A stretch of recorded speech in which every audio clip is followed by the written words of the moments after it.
When making half square triangles, there are strategies so that you can make multiple at the same time. However, when you're using directional fabric, those strategies may not work. So then what do we do? Stay tuned and I'll show you how I used directional fabric in making half square triangles to finish this R.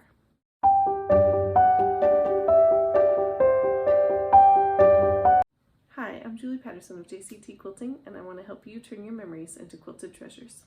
In this video, I'm going to show you how I made half square triangles using directional fabric. I needed the final square to be 2.5 inches by 2.5 inches. So to make these half square triangles, I first cut 2.5 inch squares of each fabric that I was using, and then as you'll see, I'm going to be sewing on the diagonal or just a smidge off the diagonal to make these half square triangles. But keep watching to see how I do this while maintaining the desired direction of my fabrics. Okay, it looks a little funny now, but this will end up being an R, but I have some spots here, here, here, and here where I need a half square triangle in one way or the other, but I need to make sure it's directional. So this wasn't an opportunity to do 4 at a time half square triangles because that would not allow me to keep the direction that I need. So I need it to end up being the same size square with these two pieces, and I need it to stay directional.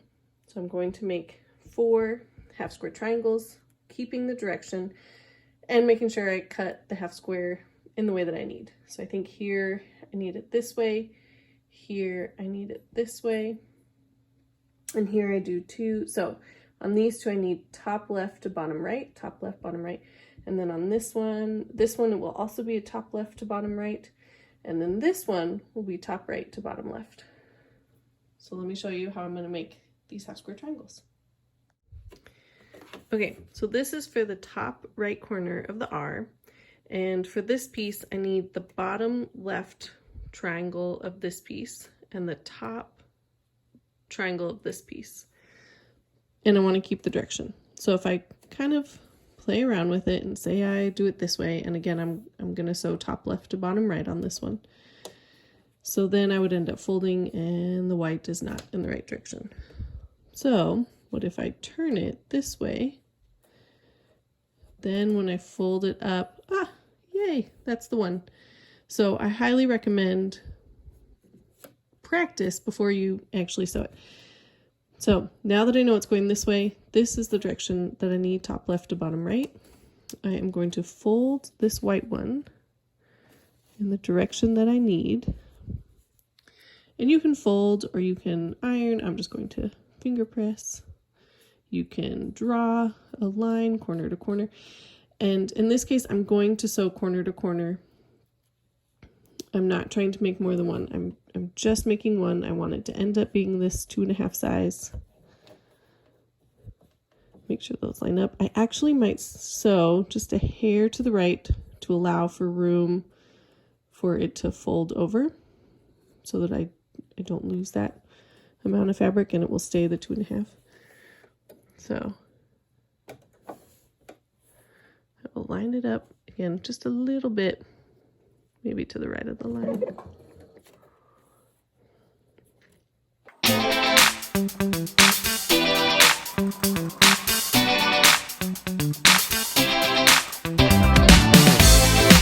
Okay, let's make sure everything is upright. It looks like it will fold up and be 2.5. I will eventually iron that flat. And before I cut this, I'm actually going to make my other 3, and then I'm going to lay them out kind of like this. I can even stick a pin there if I need to keep it open, or a binder clip, and make sure it is what I want before I do any cutting. Okay, now I'm doing the lower right part of the R, the scoop. And in this case, I need the darker fabric up and I need the lighter fabric in the lower right corner. I'll be sewing top right to bottom left. But again, the bottom fabric that I'm sewing on top of, it's fine. It's directional the way I need it to be. I don't have to worry about that. The orientation of the top fabric, I want to make sure that when I turn it, oh, that is not right. Let's flip it. So if I turn it to the right and then I'm folding it down this way, that looks right. That looks correct. So This is the way I need it. So I will put a crease in this fabric. I'm just going to finger crease. I like to finger crease and then also use, I've just got regular Scotch tape on my machine.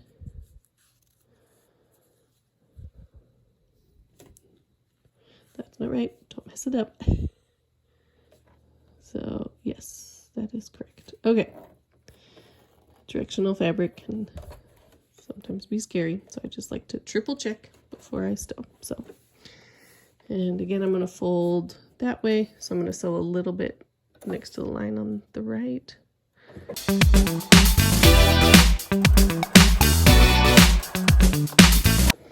I'm pretty much corner to corner, maybe a smidge, you can see maybe a smidge off, just to allow for that fold.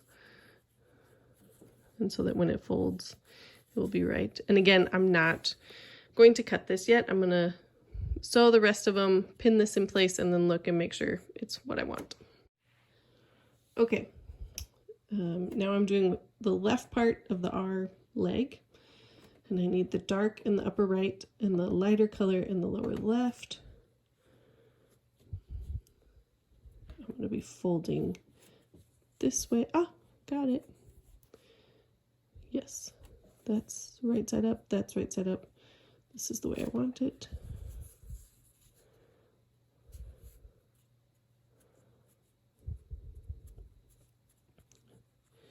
And I need to sew top left to bottom right. Yes. And I'm sewing down. So now I'm going to sew a little bit to the left of the line. Since I'm folding it from the right to the left, I want to sew a little bit over that line, or I'll keep my point just a little bit to the right of my tape.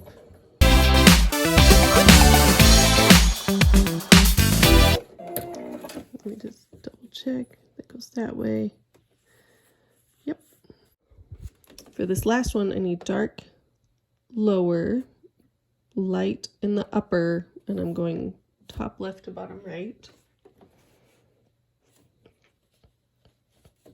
So that looks right side up, although really what's turned over isn't really directional. The moon could go multiple ways, but yes, that is right. That is correct. So I'll finger press.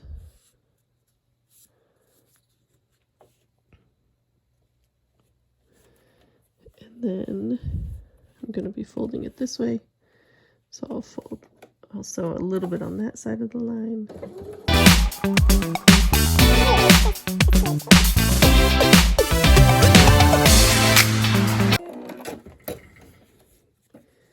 Excellent. Okay, now let's go see how these look in the letter.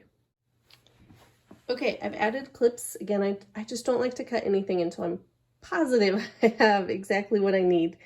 And it does look like I'm making my R. So I'm going to go cut off that extra piece and iron it open, and then I can sew my R together. And it looks like, that one's hard to tell the direction, but it looks like in the pieces where I can tell direction, it does look like I kept it. And even in this one, I can see from the upper part of that tail that it is directionally appropriate. And I wasn't really worried about the darker fabric. It's the lighter one that's being folded that I'm more concerned about. The darker one that's on the bottom, it's on the bottom, so it's going to maintain the direction that I kept. And you don't have to do darker on bottom, lighter on top. I just chose to do that. You could have flipped it. Okay, now that the R is done, the only other half square triangles for this name are going to be right here for the Y. I want to do the diagonals to make this Y shape, so it's be top left to bottom right, and this one will be top right to bottom left. And again, I want to maintain the direction. I'm going to keep the darker fabric on the bottom, so again, I need to focus on the directionality of this top fabric. Okay, this is for the left side of the letter Y, and I need the darker on the top right, and this will be on the bottom, and I'm going to go top left to bottom right. So you would think I could remember because I just did a bunch, but no. So which way am I folding? I'm actually going to fold down because I need the white down. Oh, there we go. Yes, that is what I need. So let's fold this. Give it a light finger press. Again, you can iron. You could just use tape. You don't have to finger press. And then I'm going to be folding to the left. So I'm going to make my mark a little bit to the left. If you're worried about your sewing machine eating the top part of the pieces up here, you can use leader fabric, or if you notice, I start just a smidge in from the corner, and that helps my machine to not grab the fabric and get the fabric all nestled into the machine.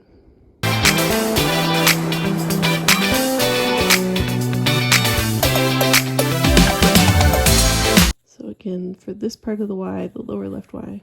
Okay, that looks good. I'm gonna wait till my Y's done. For the right side of the Y, I need the dark up here and the lighter color down here, and I'm going to sew top right to bottom left. So I'm folding down, not like that. I'll be folding down. There we go. The tree is right side up. The bird looks good. And yes, that's how the Y. Okay. It's hard when you pick it up to fold it to not then change the direction of it. So set it right back down. Yes, yes. And then in this case, I'll be folding it to the right. So I'm going to sew a little bit to the right of that line and put the little corner just a smidge to the right of my tape.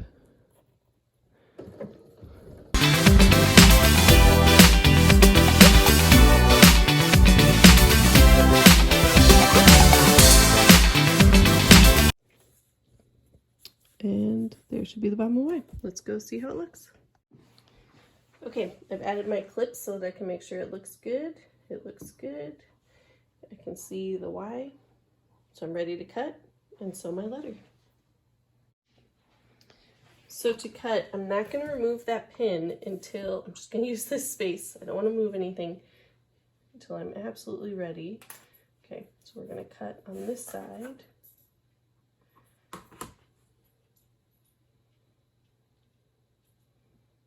I'm lining up this 1/4 inch on the stitching.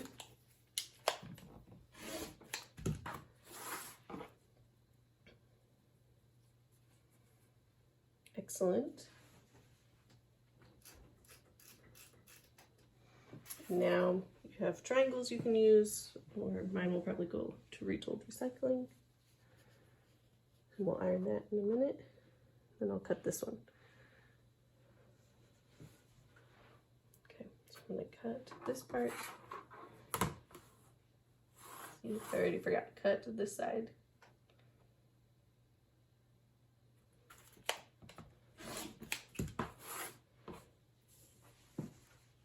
Yes.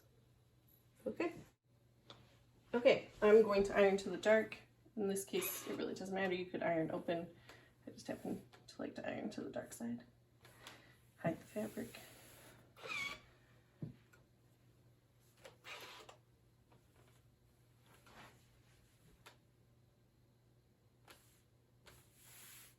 Let's see what our letter looks like.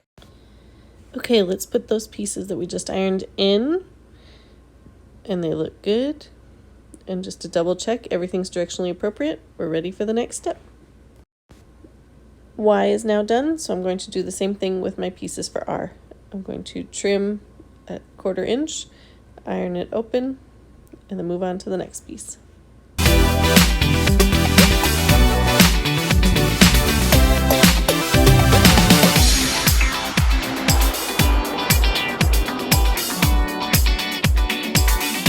The half square triangle squares are now trimmed and pressed, and now I can sew the pieces of R together.